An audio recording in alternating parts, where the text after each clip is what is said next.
ये नहीं होनी चाहिए ना, भिखारी का भी भाव ये था। चला, आज भिखारी सोच रहा था आज काश राजा मिल जाता और राजा मुझे बढ़िया भीख दे देता तो मेरा काम बन जाता। सोच ही रहा था कि राजा की पालकी सामने से आ गई, राजा की पालकी सामने से आ गई। आज राजा पालकी से उतरा, भिखारी ने देखा राजा आ रहा है, शायद मुझे भीख देगा। भिखारी प्रसन्न हुआ, तभी राजा पालकी से उतरा और भिखारी के सामने आकर खड़ा हो गया। भिखारी दंग रह गया, जब सोच रहा था वही हुआ, लगता है राजा देगा, पर उल्टा हुआ। राजा ने अपनी झोली फैलाई भिखारी के सामने, भैया आज हम आपसे कुछ मांग रहे हैं। आज राजा ने भिखारी से कुछ मांगा तो भिखारी दंग रह गया, राजा मांग रहे हैं।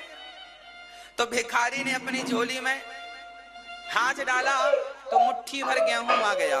तभी भिखारी को लगा हे भगवान, मुट्ठी भर आया तो पूरा है, जितना था पूरा आ गया।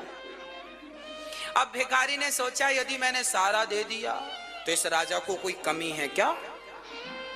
तो राजा उस भिखारी ने अपनी मुट्ठी ढीली कर दी, और ढीली कर दी तो बहुत सारे दाने इसकी झोली में गिर गए। मात्र 8-10 दाने रह गए। तो 8-10 दाने भिखारी ने राजा को यूं दे दिया, ये लो। राजा लेकर चले गए। भिखारी ने पूरे गांव में भीख मांगी, आज उसे बहुत मिला।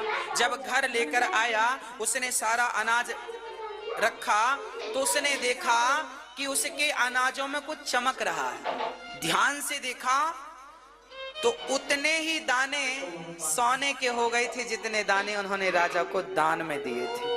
8 गेहूं के दाने उन्होंने राजा को 8-10 दाने तो देखा तो 8-10 दाने गेहूं के वो सोना बन चुके थे। अब भिखारी रोया, हे भगवान मुट्ठी भरी थी पूरी दे दिया होता तो पूरा सोना बन जाता, ये 10 ही सोना बना।